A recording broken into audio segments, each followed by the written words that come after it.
اغلب الناس اللي بتبدا تعمل محتوى بتفتكر انها علشان تعمل فلوس من خبرتها اونلاين فهي محتاجه متابعين كتير. الحل مش في عدد المتابعين، الحل في صفحه واحده وهي اللاندنج بيج. خلينا الاول نعرف الفرق ما بين الويب سايت او الموقع واللاندنج بيج. الويب سايت او الموقع اللي احنا عارفينه اللي هو موقع بتاع اي شركه بتقدم خدمات معينه، او موقع حتى بتاع شخص مثلا انفلونسر او ايا كان، بيبقى عامل بالظبط زي بيت الشخص ولكن اونلاين. بيبقى فيه كذا صفحه، الصفحه الرئيسيه معلومات عن الشركه او الشخص، الخدمات اللي هم بيقدموها او الشخص بيقدمها، وطريقه لتواصل الناس مع الشخص او الشركه دي. الهدف عموما من الويب سايت او الموقع هو ان الناس تتعرف على الشركه او على الشخص. مشكله الموقع او الويب سايت ان الشخص اللي داخل على الموقع ده ممكن يتشتت، بيلاقي صفحات كتيره وممكن يقعد 10 دقائق في الموقع ما يعرفش ازاي يشتري الخدمه من الشخص ده او من الشركه دي. وفي ظل الوقت الحالي بتاع التشتت وفكره ان الناس ما عندهاش خلق انها تقعد تدور، فممكن تضيع منك عملاء كتير. على العكس اللاندنج بيج هي صفحه واحده مخصصه ومصممه لهدف واحد، وهو ان انت تبيع. الشخص اللي بيدخل على اللاندنج بيج او الصفحه بتاعتك بيبقى يا اما هيشتري، يا اما يحجز، يا اما يسجل في حاجه معينه. بيبقى عنده هدف واضح داخل ان هو يعمل شيء معين، ما عندوش اي اختيارات تانية. ما بيبقاش فيه منيو، ما بيبقاش فيه اختيارات كتيره، بيبقى قدامه حاجه واحده بس وهي الحاجه اللي انت عايزه ان هو يعملها، وهو ان هو يشتري. الفرق بالظبط عامل زي ما تكون داخل مول كبير ومش مقرر بالظبط هتشتري ايه، او ان انت تدخل محل معين تقول انا عايز القميص ده، فانت بتبقى داخل انت عارف انت عايز ايه. وانا هنا بتكلم عن اللاندنج بيج. لو انت خبير وعندك خبره في شيء معين وعايز تبيع خبرتك اونلاين، فابدا بصفحه واحده لاندنج بيج. بسط الموضوع على نفسك، انت مش محتاج ويب سايت او موقع تشتت فيه الناس، انت عايز الشخص يعرف معلومات عنك، عن المنتج اللي انت بتقدمه، وازاي الشخص يشتري. وفي الفيديو ده هقول لك بالتفصيل ازاي تصمم لاندنج بيج او صفحه مثاليه تحول الزوار للصفحه بتاعتك لعملاء يشتروا منك. خلينا نتكلم بشكل سريع عن العناصر اللي مهم جدا انها تبقى موجوده في اللاندنج بيج، وبعد كده هديلك نموذج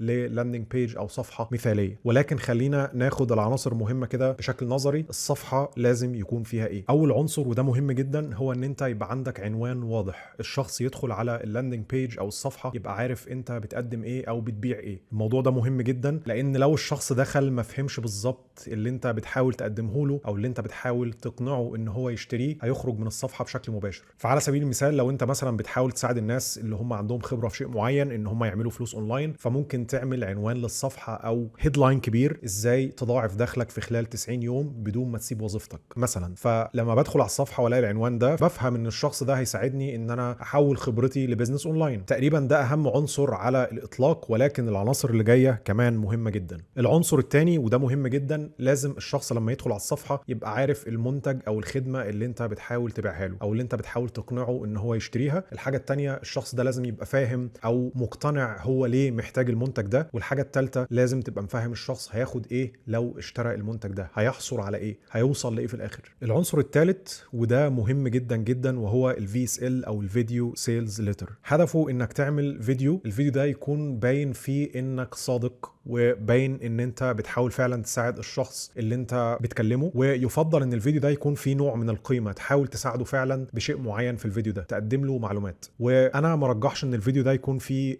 شغل كتير، يكون فيه افكتس كتيره. ما تحاولش ان انت تبين الدنيا مبهوقه قوي، لا خلي الفيديو بسيط، يكون الكلام مسترسل ما فيهوش تحتها كتيره، وتوصل اللي انت عايز تبيعه للشخص. ان انت تفهم الشخص ده ان هو مش خسران حاجه، ان انت تديله ضمان استرجاع في حاله لو ما عجبوش المنتج او الخدمه اللي انت بتحاول تقنعه ان هو يشتريها. السكريبت او الكلام اللي هتقوله في الفي اس ال او الفيديو سيلز ليتر لازم تبقى درسه كويس وكاتبه ومحضر له قبل ما تقوله، ما ترتجلش. ولذلك مهم جدا ان انت تبقى فاهم كوبي رايتنج. الموضوع ده يستاهل ان انت تتعلمه. لذلك احنا في عندنا كورس، الكورس ده هيبقى صغير يعني كراش كورس للكوبي رايتنج لاي حد ما يعرفش اي شيء عن الكوبي رايتنج. حتى لو حد عنده خبره اكيد الكورس ده هيفيده. كذلك في ويتنج ليست او قائمه انتظار للكورس، هتلاقوا اللينك بتاعها في الديسكربشن لاي حد مهتم بالكورس. الناس اللي مسجله في قائمه الانتظار دي هتاخد 50% خصم، وبعد كده اي حد هيشترك فيما بعد هياخد السعر الطبيعي. فلو انت مهتم سجل اسمك في الويتنج ليست اللي موجوده في اسفل الفيديو. العنصر الرابع لازم اللاندنج بيج يكون الخط فيها مقروء، الكلام نفسه سهل القراءه، الخط نفسه ما يتعبش العين، ويكون في مسافه كافيه ما بين كل جمله والتانيه وكل سطر والتاني، والنص نفسه يكون قصير ما فيهوش رغي كتير. تحاول توصل اللي انت عايز تقوله باقل عدد من الكلمات. الحاجه الخامسه، حتى لو كان قانونا العميل عنده الحق ان هو يرجع فلوسه، لازم تكتبها بشكل صريح. الناس هتطمن لما تديهم اشورنس او تديهم امان ان هم ممكن يسترجعوا فلوسهم لو ما عجبهمش المنتج.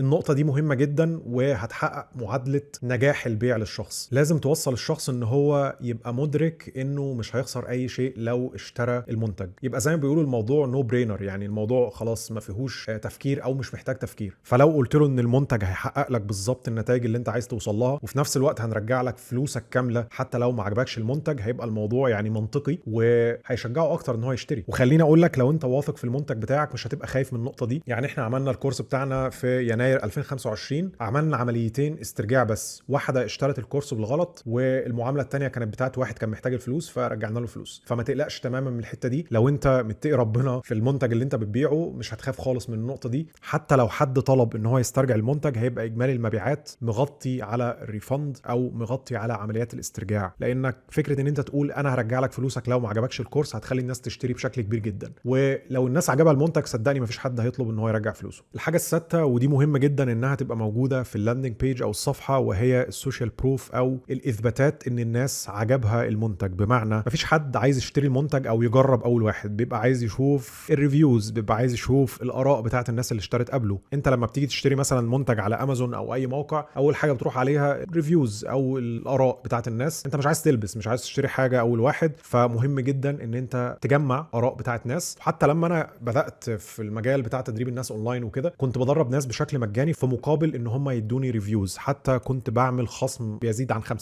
في مقابل ان الشخص يعمل لي فيديو، يصور فيديو ويقول لي رأيه في البرنامج. فحتى لو انت هتبدأ بيزنس مش غلط ان انت تدرب الناس بشكل مجاني او تقدم لهم الخدمة او المنتج بتاعك بشكل مجاني وتطلب منهم في المقابل ريفيوز. الريفيوز دي او الفيدباكس دي بفلوس، صدقني هتزود من فرصة الناس تشتري منك. النقطة الأخيرة لازم تبقى حاطط CTA او بتقول للناس تشتري ازاي، تبقى موضح ليهم ازاي يشتروا. سجل دلوقتي، احصل على العرض الآن، وتحط الزرار ده في كذا حتة، ممكن مرتين مثلا او 3 مرات في الصفحة. خلي بالك اغلب الناس ما بتبقاش فاهمة، يعني ده اللي احنا ادركناه حتى بعد 5 و6 شهور من اطلاق الكورس. احيانا الناس مش فاهمة تعمل ايه، احيانا الناس بتبقى واصلة لمرحلة انها مش فاهمة اصلا الكورس بيتكلم عن ايه. انت بتبقى فاكر الناس احيانا فاهمة المنتج زيك، بس الناس محتاجة اللي يفهمها ومحتاجة اللي يعرفها تعمل ايه. قول للناس تعمل ايه، قول لها تحول فلوس ازاي، قول لها بعد ما تحول فلوس تعمل ايه. فخلي الانستراكشنز او التعليمات واضحة، فقول للناس تشتري ازاي. بمناسبة نقطة CTA او فكرة CTA معناها كول تو اكشن، او فكرة ان انت بتقول للشخص يشتري، لازم تتجنب شوية حاجات. الحاجة الاولانية هي ان انت ما تحطش اللي هو المبدأ بتاع السكيرستي او الندرة بشكل غبي، يعني تقول فاضل واحد بس والسعر هيرتفع ل 200%، او مثلا فاضل مش عارف اقل من 5 ساعات. الموضوع احيانا بيبقى واصل لمرحله ان هو فيك والناس بتبقى فاهمه. يعني احنا مش في التسعينات، الناس دلوقتي بقت فاهمه ان احيانا بيبقى فيه فرقعه وبيبقى فيه كذب كتير. فحاول انت تخلي الموضوع منطقي، حتى لو هتحط عنصر ندره او سكيرستي برضو خليه منطقي. يعني قول مثلا السعر هيزيد الشهر اللي جاي، او فاضل مثلا 20 يوم والسعر هيبقى الدبل، او فاضل اسبوع السعر هيبقى الدبل. قصدي ما تافورش، ما تخليش الموضوع يعني اوفر قوي، فخليه منطقي اكتر. فعلى سبيل المثال دي الصفحه بتاعتنا، احنا عاملين يعني كنا عاملين اوفر لمده معينه لعدد ايام معينه. دلوقتي الكاونت داون ده قل، يعني خلاص راح الاوفر راح. فاول عنصر وهو الهيدلاين turn your knowledge او skills into profitable online business in 90 days. حول خبرتك او مهاراتك لبيزنس اونلاين ناجح في خلال 90 يوم. فده الهيدلاين، الشخص داخل عارف هيحصل على ايه. تمام. اللي هو السب هيدر او اللي هو الخط الصغير اللي تحت او العنوان الفرعي ده بتكتب فيه تأكيد على العنوان الرئيسي. فالعنوان الرئيسي انا عرفت انا هعمل ايه بالظبط. الحاجة التانية بقول using proven system life support and no risk guarantee even if you've never sold anything online before. حتى لو انت ما بعتش اي حاجة اونلاين قبل كده، فالسيستم ده ليك، وفي نفس الوقت هيبقى فيه لايف سبورت او هيبقى فيه خدمة عملاء بشكل مباشر معانا، وكمان مفيش مخاطرة في الموضوع.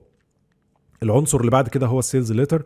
انا السيلز ليتر ده بقى شرحت فيه حاجات يعني فاليو، اديت للناس فاليو، في نفس الوقت وريتهم سكرين شوتس من سترايب، في نفس الوقت اديت امثله على الناس اللي هي ممكن تعمل بيزنس اونلاين عامله ازاي.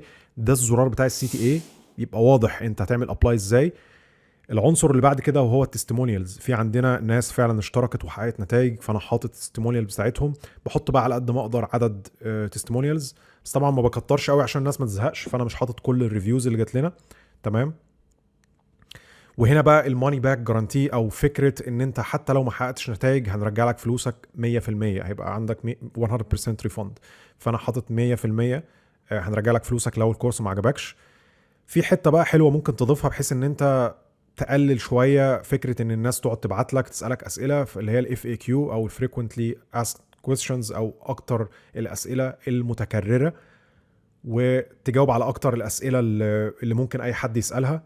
ده بيزود شويه من ايه او بيسرع من فرصه الشراء، فدي عنصر برضو مهم لازم تضيفه كويس.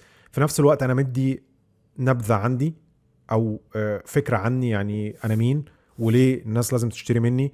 فبتحط فيديو، حطيت فيديو تاني من اليوتيوب وفي نفس الوقت كلام عني. تمام، دي اللاندنج بيج باختصار. وصدقني المبيعات زادت اكتر من الويب سايت، يعني الكونسلتيشنز تحديدا بتزيد اكتر. يعني الناس بتدخل على الصفحه عارفه انا هعمل ايه، فبتحجز على طول ايه مثلا استشاره خاصه بعمل محتوى اونلاين او ايا كان. انا عملت لاندنج بيج كسامبل كده ب HTML. اللاندنج بيج دي شرحتها على شخص مدرس لغه فرنسيه، وشرحت ازاي الشخص ده ممكن يبني لاندنج بيج مثاليه هتساعده بشكل كبير ان هو يعمل فلوس على سبيل المثال. فلو انت عايز التمبلت دي او السامبل بتاع اللاندنج بيج دي هتلاقي اللينك تحت في الديسكريبشن. فمثلا على سبيل المثال دي لاندنج بيج اهي، مثلا احمد الحديدي على ان انا مدرس فرنساوي يعني في CTA احجز جلستك تحدث الفرنسيه بثقه في 90 يوم. فالشخص عارف انا هعمل ايه، وبعد كده باكد على العنوان الرئيسي CTA، حاطط VSL تعرف على مدرب الفرنسيه، ليه لازم تختار البرنامج، بقنع الشخص ليه البرنامج ده مناسب ليه. CTA تاني تستيمونيالز، ضمان استرداد خلال 30 يوم. فانت لو عايز التمبلت دي هتلاقيها تحت موجوده في الديسكريبشن بتاع الفيديو، بحيث انها تبقى ريفرنس او مرجع ليك لما تيجي تبني اللاندنج بيج بتاعتك او الصفحه بتاعتك. اللاندنج بيج مهمه جدا، اهم بكتير من المتابعين. لو انت عندك 100,000 متابع وما عندكش لاندنج بيج او عندك لاندنج بيج مش مظبوطه، ممكن محدش منهم يشتري نهائي. ولكن لو عندك مثلا 1000 ولا 2000 متابع ولاندنج بيج عندك محترمه شكلها زي ما احنا وضحنا كده، وفي 3% بس منهم اشتروا، فانت بقى معاك 60 عميل. فالموضوع مهم جدا ان انت تتعلمه وتنفست فيه. هتلاقوا كل اللينكات في الديسكريبشن. لو في اي حد محتاج استشاره برضه هتلاقي اللينك في الديسكريبشن، واشوفكم في الفيديو الجاي.